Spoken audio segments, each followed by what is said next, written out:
98% das crianças brasileiras com idades entre 7 e 12 anos estão matriculadas nas escolas. Um número idealizado por décadas, mas que não reflete necessariamente uma melhora na qualidade do ensino no país.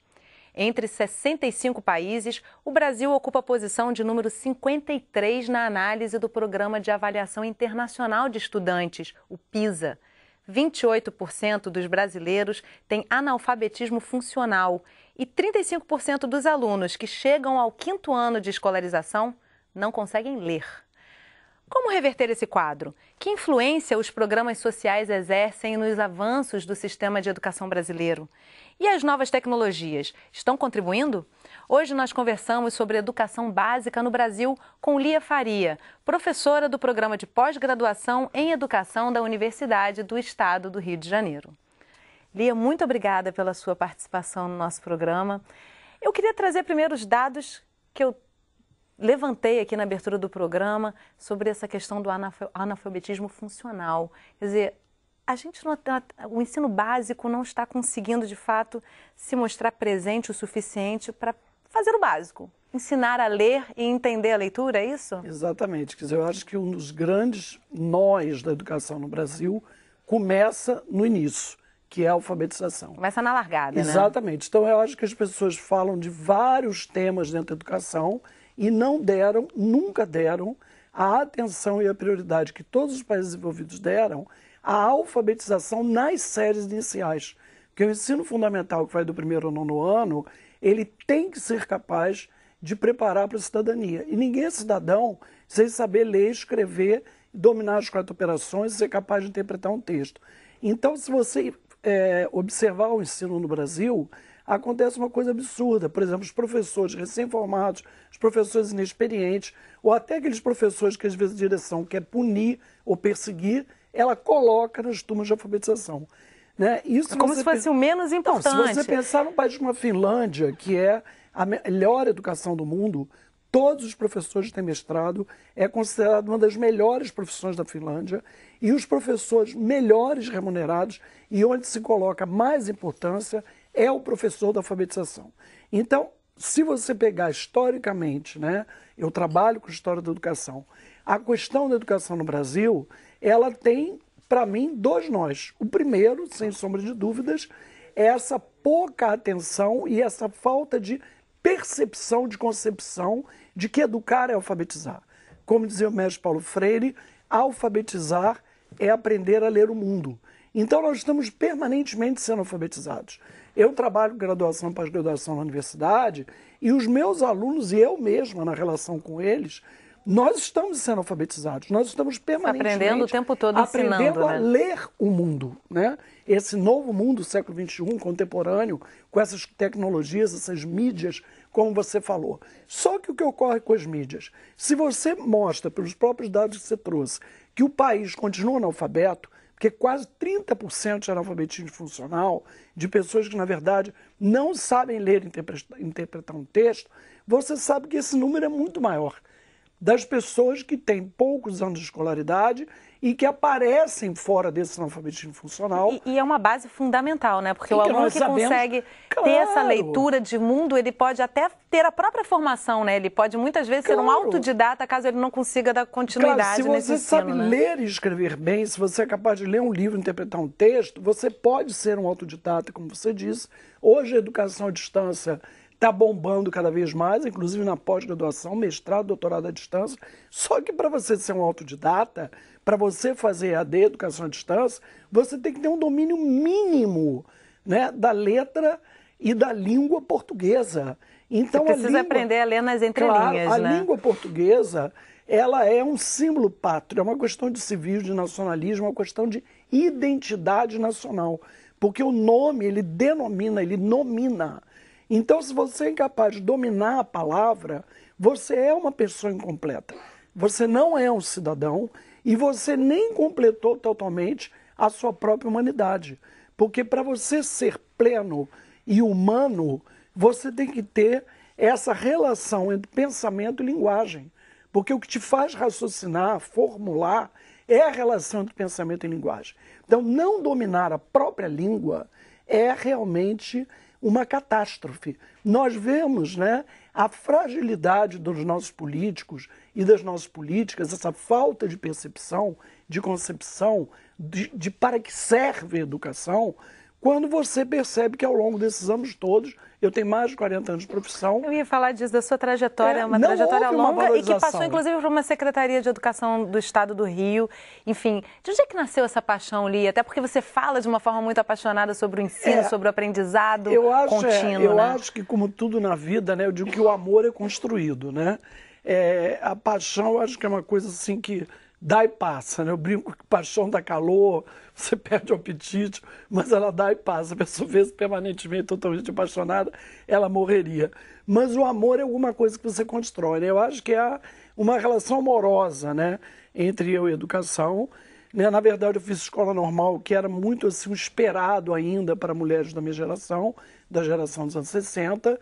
Eu fui para a escola normal numa época que quem fazia escola normal virava automaticamente funcionário público. O concurso para a escola normal era dificílimo, era mais difícil que um vestibular. Eu fiz cursinho preparatório, fiz escola normal na Severo Amaral, fica ali na Lagoa, que é do Estado. E quando me formei aos 17 anos, eu já era funcionária pública, eu já era professora do Estado. Uma paixão de vida inteira, né? É uma paixão de vida inteira e é uma relação construída. E outra coisa, que havia ainda um grande significado social, que esse é o outro nó. O primeiro nó é a alfabetização. E o segundo nó é quem educa. Quem educa são os educadores. E quem educa os educadores? Como a sociedade, né, percebe esse educador? Qual que valor ela social que esse educador tem hoje? Quem é que quer ser professor hoje? Ninguém. Na minha época era totalmente diferente. Havia um espaço social, um valor social, né? Era disputadíssimo entrar para a escola normal. Você já saía com uma carreira, você já saía funcionário público. Havia um estímulo. Não eram nem tantos bons salários. Porque, na verdade, se você também estudar historicamente, o professor nunca teve altos salários. Mas ele tinha um lugar social. E isso tornava atrativa aquela profissão. Né? Então, eu acredito que, através da educação, você também exerce um papel político muito importante. Sobretudo dessa atenção básica, né, Lia? Porque, de fato, essa atenção básica, ainda hoje, os professores que chegam a essa profissão são professores, são pessoas apaixonadas por essa função e só por isso estão ali, né? Eu acho que saúde e educação são profissões que você, na verdade, escolheu lidar com gente. Agora, Lia, você trouxe umas 2 ou 3 vezes já uma questão que é bem interessante, uma pergunta bem perigosa, assim, até de se colocar, mas que é a que serve a educação. Aí eu te pergunto, esse contexto educativo que nós temos hoje no Brasil e de desvalorização do professor e de fundamentação mesmo desse projeto pedagógico, está servindo a quê no Brasil hoje? Eu acho que essa crise da educação está ocorrendo em alguns países que também já até tiveram uma educação de qualidade. O próprio Estados Unidos já teve uma educação melhor do que ele tem hoje. A Europa também está vivendo um momento bem difícil, né, de crise, de perda de direitos sociais. Então eu acho que a humanidade, a sociedade, ela está vivendo um momento de impasse muito perigoso. Porque se nós não valorizamos as pessoas, né, como diz o historiador inglês Eric Hobsbawm, né, você tem que valorizar as pessoas e não as coisas. E o século XX é o século em que a sociedade, o ser humano, ele passou a valorizar as coisas e não as pessoas. Então é compreensível que a educação e a saúde e os profissionais da educação e da saúde venham sendo tão desvalorizados. Porque no momento que a vida humana, o ser humano, perde o seu espaço no projeto da humanidade, é para a gente realmente ficar bastante preocupado. Porque eu diria que eu não consigo ver profissionais mais importantes para a nossa sanidade física e mental, né, do que o educador e o professor. Não existe nenhuma outra profissão sem o professor, né? Claro, não. Os profissionais da saúde e da educação, os profissionais da saúde e da educação são aqueles que garantem a sanidade e a formação da própria humanidade, da sociedade. Né? E você vê, no momento que o Brasil está de costas para esses profissionais, porque o Brasil está de costas para os profissionais da educação e da saúde. E a sociedade também, né, Lia? E a sociedade também, ela acha que está no shopping, está gastando, está devendo os cartões de crédito, cheque especial, que esse é o seu grande projeto de vida. Ou seja, a sociedade está doente e a nossa cultura está doente. E por quê? Porque falta educação. Porque a educação ela não traz só informação. ela traz consciência crítica, ela traz consciência política. É como eu te falei, eu entendo que o meu maior exercício político, eu já fui sindicalista, já participei de 2 partidos políticos, mas eu acho que a minha maior atuação política é sala de aula. Eu entendo que o fazer dos profissionais da saúde e da educação, como dos profissionais da cultura, é um fazer eminentemente político. Criar cidadãos. E nós educamos e formamos cidadãos, apesar dos políticos e apesar dos governos, né? Então, eu acredito que o meu papel, ele dá sentido e significado à minha própria vida. Eu aprendo o tempo todo com meus alunos, né? Eu acredito que é uma profissão melhor do que qualquer outra, né? Porque eu acredito que a profissão, por exemplo, da saúde, ela é muito mais dolorosa do que a minha, né? Porque eu acho que você lida, né, muito com a dor humana, né, com a perspectiva da finitude da vida. E o professor não, ele lida muito mais com a esperança. Principalmente esse professor da educação básica, que lida, vamos dizer, do 1º ao 9º, do ensino fundamental. Também quem trabalha com educação infantil, é o ciclo da vida, é o recomeço, né? As esperanças daquelas crianças, daqueles jovens, você vê o crescimento deles a cada dia, né? Então, eu acho que a educação, ela é uma profissão encantada, né? Eu acho que é uma profissão que te torna uma pessoa melhor. E, lamentavelmente, está muito difícil formar hoje os professores educadores. Eu vejo isso na Faculdade de Educação da UERJ, eu vejo isso no curso de Pedagogia, eu vejo jovens de hoje muito desesperançados, com muito poucos sonhos, com muito poucas utopias. E para nós é muito difícil, é doloroso, porque a nossa geração dos anos 60 foi uma geração utópica, né? Foi uma geração que se propunha a morrer pelos seus sonhos, a morrer pelas suas ideias. Nada mais representativo do professor, né? Claro, porque de fato abre mão de todo o conforto que possa se ter. Sem educação, sem leitura, sem consciência crítica, sem discussão política, como é que as pessoas vão se formar? Se você pegar historicamente, como é que surge a escola pública? Eu vou agarrar essa pergunta sua, porque a gente tem que fazer um intervalo. E aí, assim, é lindo ouvir você falando, porque eu acho que representa muito bem a paixão mesmo do professor. E de fato, como a gente já falou aqui várias vezes, é impossível ser professor no Brasil. E acho que em qualquer outro país, porque essa paixão não necessariamente tem a ver com dinheiro, com remuneração, mas também é necessário, né? Então a gente vai fazer um rápido intervalo ali e na volta eu quero conhecer um pouquinho mais dessa questão histórica. Que história é essa do ensino básico no Brasil e para onde se leva essa história daqui para frente? Enfim, fazer uma reflexão sobre isso. A gente faz um rápido intervalo, mas volta já, não sai daí.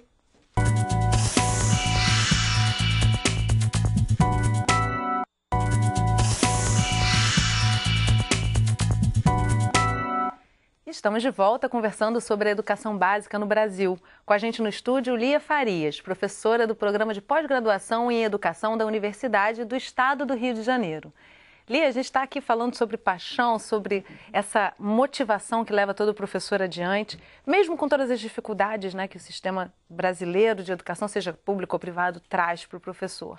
Agora, para poder entender mais ou menos, mudando um pouquinho o rumo dessa nossa prosa aqui, como é que é estruturada a responsabilização da educação básica no Brasil? Hoje, se eu digo que num determinado município, numa determinada cidade, não há uma escola que se coloque a dispor do aluno com qualidade, essa responsabilização é de quem? Como é que está estruturada a divisão? Na verdade, nós podemos dizer que nós também não podemos negar avanços, né? Porque se você não tiver a parte da legislação, nada pode ser cobrado, como você disse. Então, veja bem, depois da Constituição Federal de 1988 e da atual Lei de Diretrizes e Bases da Educação Nacional, a LDBEM, que é a Lei número 9394, de dezembro de 1996, a partir daí ficou mais claro, através do regime de colaboração, a divisão, inclusive, entre os poderes, né, entre os diferentes entes federados da República Federativa do Brasil, o que cabe à União, o que cabe aos estados, o que cabe aos municípios e o que cabe ao Distrito Federal. De fato, o que cabe mais hoje aos municípios é principalmente a educação infantil e esse ensino fundamental do 1º ao 9º ano, sendo que o segundo segmento do 6º ao 9º ano geralmente é dividido entre o Estado e o município, porque muitos municípios não têm a menor condição, ainda não têm a menor condição de assumir esse segundo segmento, 6º ao 9º, que seria o que a gente chamaria o antigo ginásio. Então, em termos de estruturação do sistema, né, os conselhos municipais, estadual, federal, Plano Nacional de Educação, tem tido muita reunião, muita discussão, muita lei. Então, nesse sentido, nós podemos dizer que houve avanço, no sentido jurídico, né? Mas, na prática, lamentavelmente, o que nós percebemos é que, quanto aos estados que são responsáveis pelo ensino médio, né, e, de uma certa maneira, essa questão que eu chamei a atenção da alfabetização no primeiro bloco, ainda deixa muito a desejar. Então, aquele nó do professorado, dos profissionais da educação desvalorizados, ela permanece gravíssima. Você vê, os salários são ruins, não há incentivo, a própria formação dos professores, que o mundo mudou muito, as crianças, as escolas mudaram muito. É impossível você formar um professor hoje como eu fui formada nos anos 60. E não pode se deixar de lado como uma coisa menor tá correndo muito as rápido, tecnologias, né? As mídias. E a verdade é que o professor não está preparado para a utilização dessas mídias. Então, a formação do professor também ainda é bastante sobretudo deficitária. do ensino básico, né? Porque muitas vezes do nível superior, ele ainda está ali dentro do ambiente acadêmico, universitário, e ele acaba tendo esse aperfeiçoamento. Pelo menos acesso, né? Porque o que ocorre é que o professor, né, o antigo professor primário, esse professor de sexto ou nono, eles trabalham muito, eles ganham muito mal. Então, a verdade é que eles não têm nem dinheiro para ir a um teatro, às vezes para comprar um livro, certeza, né? Não tem dinheiro para continuar seus estudos. Então, quando eu falo da formação do professor, é na perspectiva de formação continuada, né? Profissionais da educação da saúde é uma formação contínua, é formação continuada. Eles têm que estudar permanentemente, até para acompanhar essas mudanças vertiginosas de uma velocidade incrível do mundo atual. O que você vê hoje é que, além dos analfabetos, nós temos analfabetos. E quem são os analfabetos? Principalmente os professores. Porque as crianças e os jovens já nasceram numa outra cultura, numa outra lógica. Se ele não tiver ali pleno conhecimento de que linguagem é essa, né? Por exemplo, para mim é um mistério, né? Para mim essa questão da internet, da tecnologia, né? Eu apanho muito, domino pouquíssimo, e eu vejo que crianças vão ali para o computador, vão mexendo, vão descobrindo, porque até o modelo de inteligência, de cultura, de linguagem, são diferentes linguagens, são diferentes formas de comunicação desse mundo, principalmente 10, 15 anos para cá. Então, de fato, né, se você pegar historicamente, como a gente vinha falando, onde surge a escola pública, né? Essa escola pública, de fato, ela é uma invenção da burguesia, ela é uma invenção das revoluções burguesas do século XVIII. Então, quando você vai ter a Revolução Francesa, a Revolução Inglesa e a Revolução Americana, elas criam essa necessidade da escola pública para todos. Por quê? Porque eles querem formar o cidadão. Então, a proposta da escola pública, da res pública, da coisa pública, ela está diretamente ligada à cidadania. Você tem que ser capaz de formar cidadão. Sobretudo esses primeiros anos, né? Para esse novo mundo que começa a surgir no século XVIII, no século XIX. Só que o Brasil, até 1888, será um país escravocrata, né? Aí, em 1889, você tem a proclamação da República, mas em termos de escolarização, o Brasil, né, era um deserto. Quem tinha direito à escola era um número mínimo de pessoas, homens, brancos e pessoas de uma situação financeira melhor. Então, a grande massa da população, os negros, os índios, os descendentes dos negros dos índios e as mulheres, na sua maioria, tinham essa educação negada. Então, a gente dizia, o Brasil hoje está quase 100% de crianças na escola. Com que qualidade, Só que, né? Exatamente. O acesso, ele tem que ser acesso com sucesso. Então, vou tocar nessa questão do acesso. A gente hoje tem alguns programas sociais, programas de governo que envolvem a escola, a educação básica. O Bolsa Família é um deles, que condiciona o recebimento desse auxílio à frequência das crianças na escola. Isso, com certeza, interfere nesse percentual de quase 100% em alguns lugares de crianças na escola. Mas a gente, aqui no canal, a gente fez já alguns programas sobre esses programas de governo e a gente verifica que muitas vezes a criança vai à escola, recebe uma merenda e volta para casa. Ou seja, ela teve ali aquela presença, mas ela não está aprendendo de fato. Ela não tem a presença do professor na sala, ela não tem o acompanhamento de um programa pedagógico significativo. Enfim, o que esses programas trazem de efetivo para a atenção, para a educação básica no Brasil? e que resultados vazios trazem também? Sinceramente, eu entendo que a educação e os recursos da educação já deveriam ser aplicados, como diz a Constituição, em educação. Então, se você aplicasse realmente em boas escolas, escolas bem equipadas, na formação continuada de professores, em programas, né, voltados para o professor e para a escola, eu acho que nenhum desses, vamos dizer assim, programas seriam necessários. O que acontece é que a escola virou um pouco depósito de criança, né, e nas propagandas eleitorais todos falam de educação de escola e depois ninguém faz mais nada. E hoje me assusta muito quando a gente fala, inclusive, em educação integral, e você acha que educação integral é apenas tempo integral, é entregar a ONG ou CIP para colocar a criança em qualquer lugar, esticando um pouquinho a hora da aula. A educação integral, como ela existiu em toda a Europa e nos Estados Unidos, você na Europa e nos Estados Unidos, a criança fica o dia inteiro na escola.